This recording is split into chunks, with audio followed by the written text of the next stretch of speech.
Gente, agora a gente vai passar a palavra para a doutora Luciana Neves, professora Luciana Neves. Eu acredito que pouca gente tem a especialidade que ela tem, que é o direito penal militar. Tá?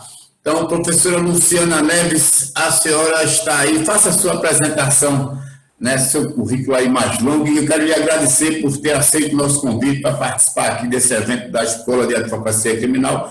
Nosso primeiro seminário, acredito que a gente está tendo sucesso e espero vê-la outras vezes por aqui também, nos próximos seminários que certamente nós vamos fazer, aulas abertas com os alunos, tá? E a senhora está com a palavra.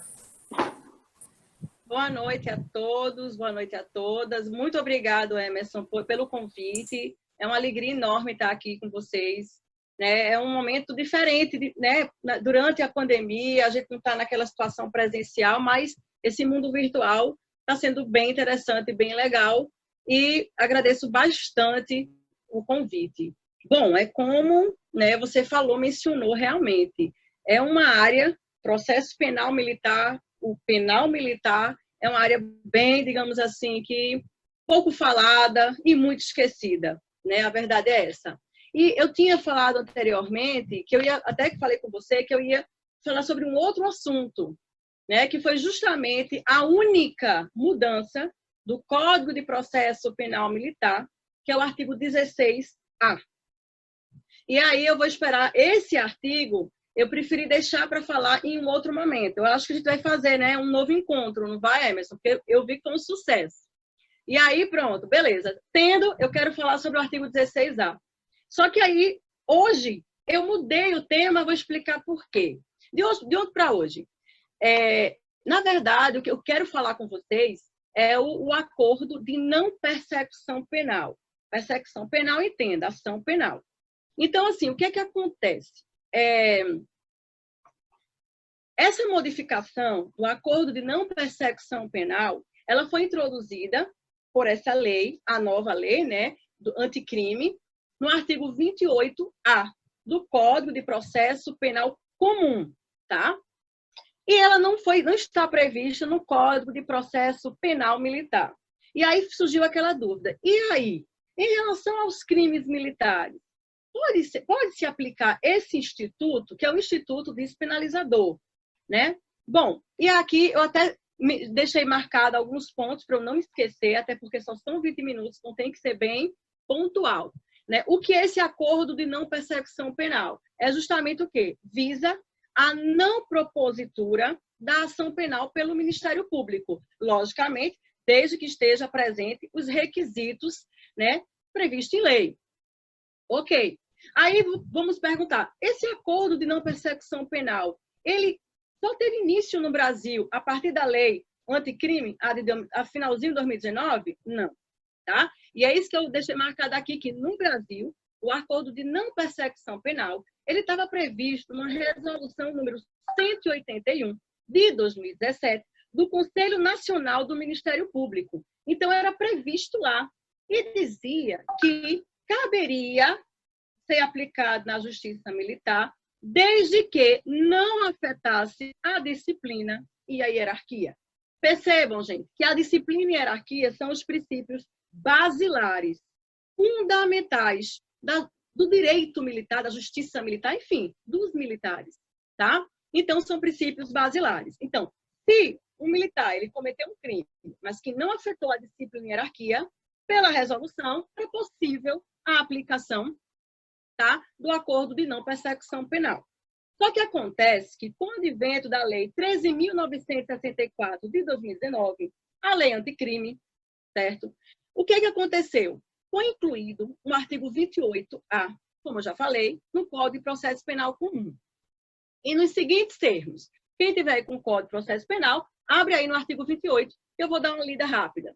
Seguinte, não sendo caso de arquivamento e tendo investigado, confessado formalmente e circunstancialmente a prática de infração penal, olha só, sem violência ou grave ameaça e com a pena mínima inferior a 4 anos, o Ministério Público poderá propor acordo de não persecução penal, desde que necessário e suficiente para reprovação e prevenção do crime. E aí coloca alguns requisitos, os incisos abaixo, tá?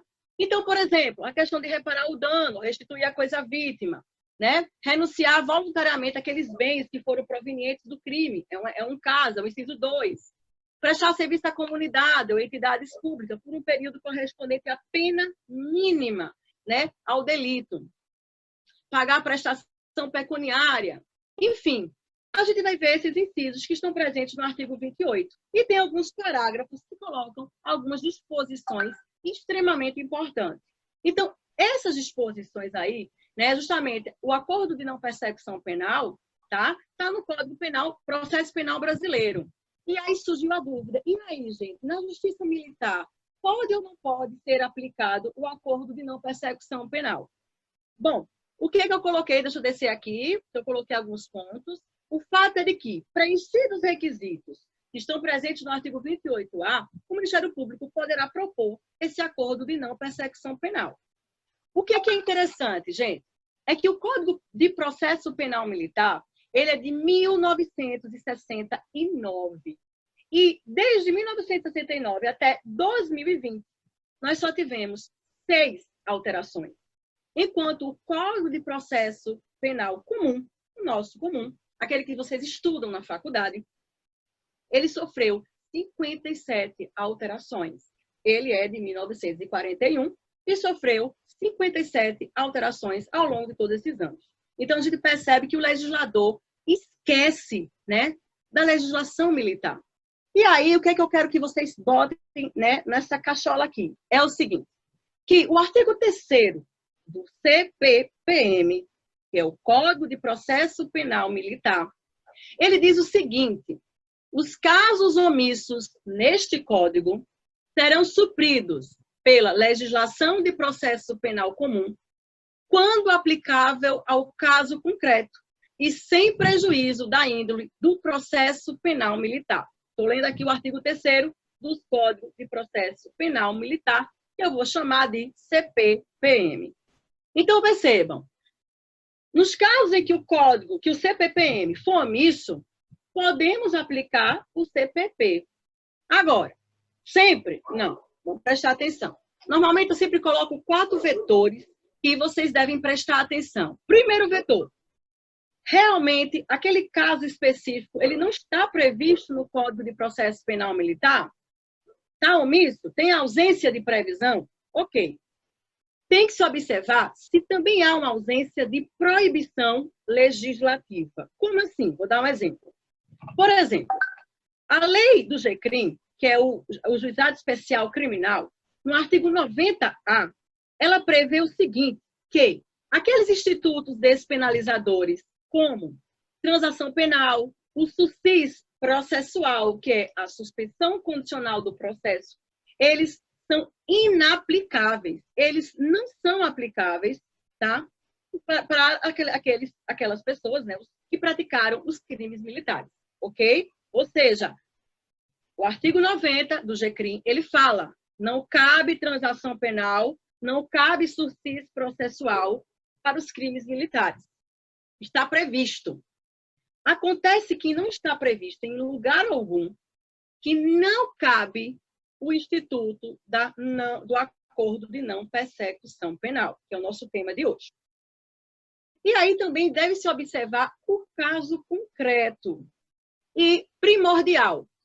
A aplicação ela não pode desvirtuar a índole do processo penal militar. E o que danado é isso?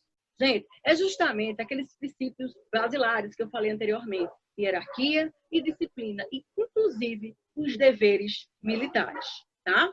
Então, o que é que eu vou falar aqui para vocês? O tema é controverso, tem bastante debate, tá? Tanto na doutrina quanto na jurisprudência. Eu quero trazer aqui 3 correntes que falam justamente se cabe ou não cabe, né, o acordo de não persecução penal na justiça militar. A primeira corrente, só um minuto, meu filho. A primeira corrente, ela defende a inaplicabilidade. Não cabe o acordo de persecução penal. Por quê? A lei anticrime, ela trouxe diversas alterações para o Código de Processo Penal comum e só trouxe uma para o Código de Processo Penal Militar.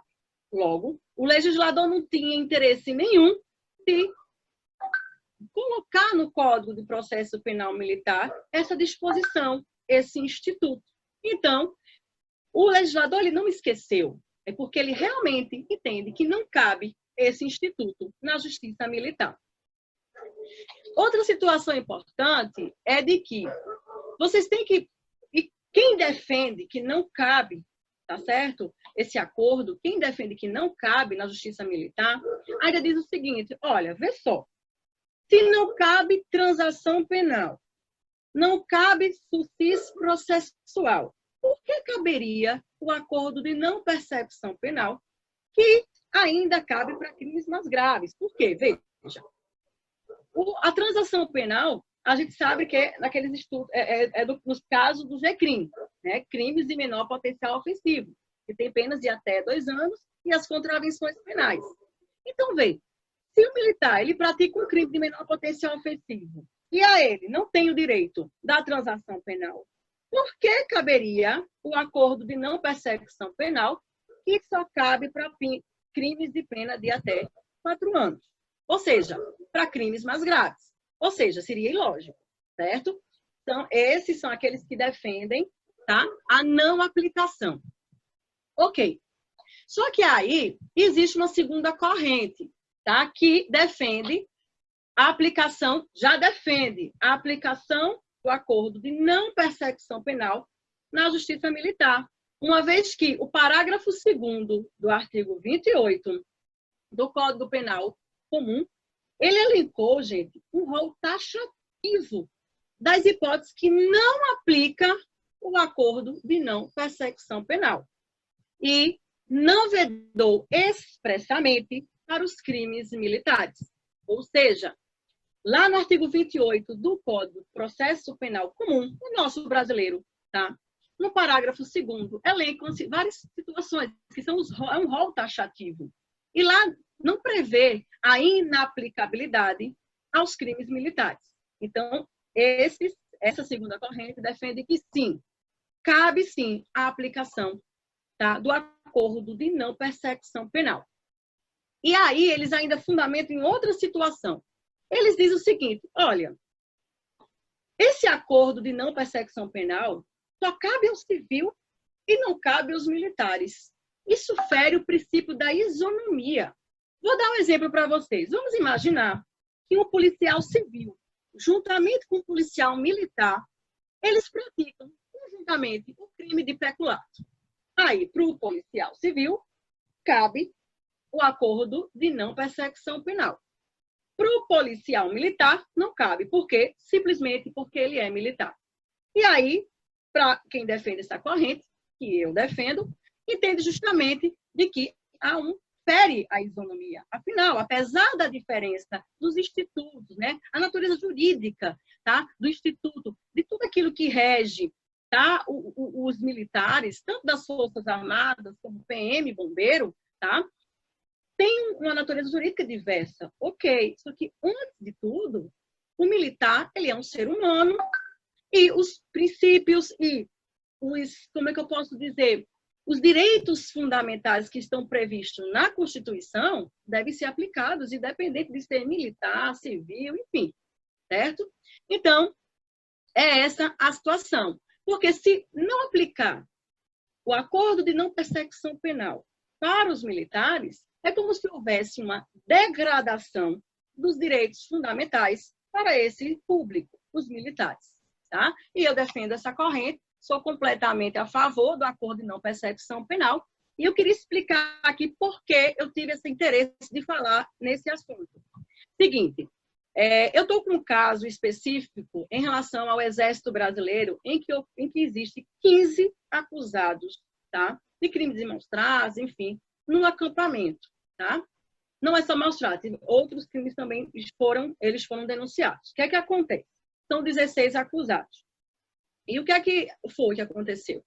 Eu tive uma conversa, né, com o promotor militar da União, acho que aqui a maioria conhece, o doutor Guilherme Rocha, que também é professor, e ele disse, Luciana, eu entendo super possível o acordo de não persecução penal, eu e o procurador militar. Tá? Então, a Procuradoria Militar de Pernambuco, militar, tá? Da União, tem o entendimento de que sim, é possível o acordo de não persecução penal. E a gente vai conversar sobre. Só que aí tem um porém. Por que não caberia neste caso concreto?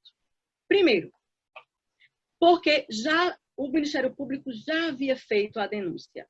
Perceba que o acordo de não persecução penal ele tem que ser antes, ele é pré-processual. Se ocorrer o oferecimento da denúncia, já era, não tem que se pedir buscar o acordo de não persecução penal. Ok? Então, o acordo de não persecução penal ele é pré-processual. E aí ele disse, se tivéssemos tido essa conversa anteriormente, a gente poderia ter tentado esse acordo. Agora, qual eram as situações que ele disse? Olha, eu aceitaria desde que os 15 acusados, eles confessassem o crime e tivesse uma pena restritiva de direito, que é a prestação pecuniária para todas as 11 vítimas.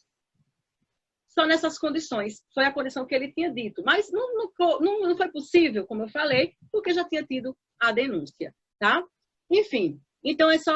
A gente discute muito, porque assim, é muito debatido isso, muito discutível isso. Há quem entenda que cabe, é um debate na jurisprudência e doutrina, então tá aquela, né? Só que eu quero falar de uma terceira corrente, se aplica ou não esse instituto despenalizador, tá? Que ela e aí qual é a resposta? Depende. Como assim depende? Vamos lá. Se o crime militar for próprio, e o que danado é crime militar próprio, são aqueles crimes que estão previstos somente no Código Penal Militar e que forem, vamos dizer, aplicados, forem a atividade, tem que ser por militar ativo. Tá? O autor do crime tem que ser um militar da atividade, ativo. Nesses casos, por exemplo, crime de submissão, crime de recusa de obediência, né? Violência contra inferior, são crimes propriamente militares. Está previsto apenas no Código Penal Militar e é praticado por um militar da ativa. Tá? Então, nesses casos, essa terceira corrente diz, não cabe o instituto do acordo da não persecução penal. Por quê? Porque aqui, nesse caso específico, fere frontalmente o princípio da hierarquia, disciplina e viola aquele índole do processo penal militar. Então, para esse públicozinho aí específico, não cabe esse acordo. Agora, no outro lado, nada impede que, naqueles crimes que são crimes militares impróprios, que é aquele que está no Código Penal comum, enfim, que foi praticado, por exemplo, por um militar, mas é um crime que está previsto no Código Penal comum, por exemplo. Um caso como esse, tá, seria possível, sim, a depender do caso concreto, desde que não violasse a hierarquia e disciplina, poderia ser possível, sim, né, a aplicação desse instituto despenalizador. Bom, o que eu quero deixar claro é que tanto a jurisprudência do STF, do STM, tá? STF, é o Superior Tribunal Federal, o STJ e o STM, que é o militar, esses três tribunais, tá, superiores, eles dizem o seguinte, olha, é pacífico, que não cabe a transação penal e o sucício processual. Perceba, STF, STM e STJ. Os três tribunais, né, superiores, eles falam assim, é pacífico, não cabe transação penal e nem sucício processual. Então, a tendência, gente, é de que também não se aplique o acordo da não persecução penal para os crimes no âmbito da justiça militar. Bom, de qualquer forma, ainda está bastante discutível, tá certo? De qualquer forma, eu quero que vocês só entendam uma coisa bem importante, tá? Seguinte, vamos imaginar que um civil praticou crime militar. Pode? Pode. Civil pode. Quando eu fui oficial, assessora jurídica da aeronáutica, um dos crimes que mais os civis cometiam era egresso clandestino. Né? Lá na base aérea tem muitas, como é que eu posso dizer, de manga, aquelas árvores, né? Com manga. E aí tinha um pessoal que gostava de pular para pegar manga. E quando era pego, né, por um militar que estava passando, prendia em flagrante e pronto, era preso. Ficava à disposição da justiça militar. E aí, então, um civil praticando o crime militar, que é o crime justamente o egresso clandestino.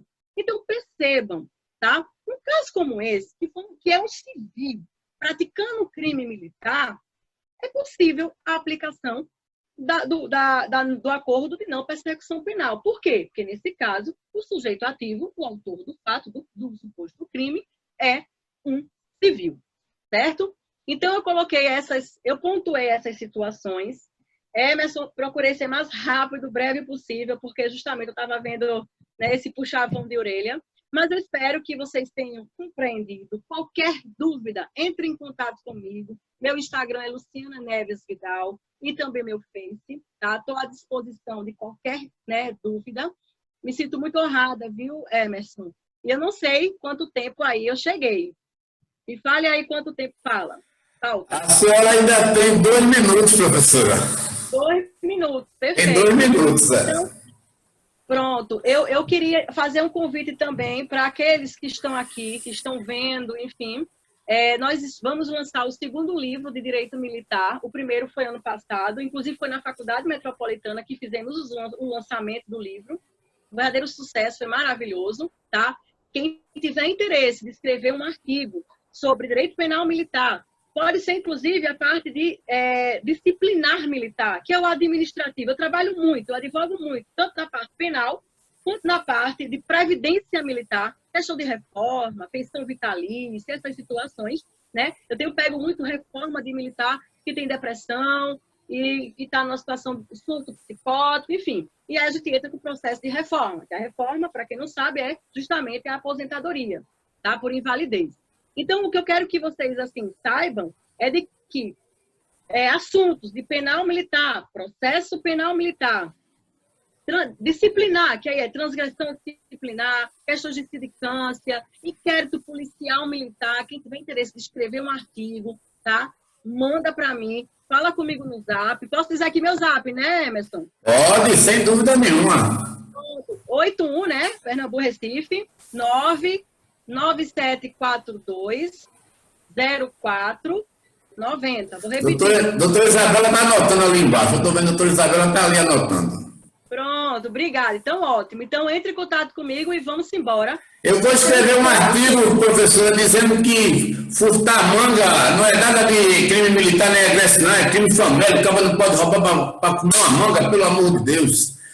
Mas professora Luciana, muito obrigado pela sua participação. Eu espero contar. Tá? Eu, particularmente, gostei muito, entendi. E é um tema, assim, né, diferente para a gente, porque o direito penal militar, eu acho que atuei umas 2 ou 3 vezes na Justiça Militar Federal. Vou puxar suas orelhas na frente de todo mundo. Pode puxar. Eu vou tirar até o negócio para a senhora puxar, vai. Não, mas quando eu me encontrar contigo, eu puxo as 2 de uma vez só. Gente, pessoal, presta atenção. Emerson me colocou no final do dia de hoje. Veja como o processo militar é tão esquecido, tão colocado para o final. Tá vendo, homem de Deus? Mas o final foi o Marcelo. Olha, professor, muito obrigado. Eu só quero pontuar uma coisa. Vamos lá. Eu peço também, aviso a todos, aqueles que tiverem interesse de fazer também parte de um outro livro, que é Mentes Criminosas, a interface do direito com a psiquiatria e psicologia, entre em contato comigo. Então, vamos falar sobre transtornos mentais ligados à criminalidade, criminologia, tá certo, pessoal? Então, repita aí seu Instagram aí para o pessoal falar e repita aí, bota aí tudo de novo. Instagram, telefone. Diga aí de novo. Beijo, eu vou botar, eu vou escrever. Fiquem com Deus, minha gente. Boa noite, professor.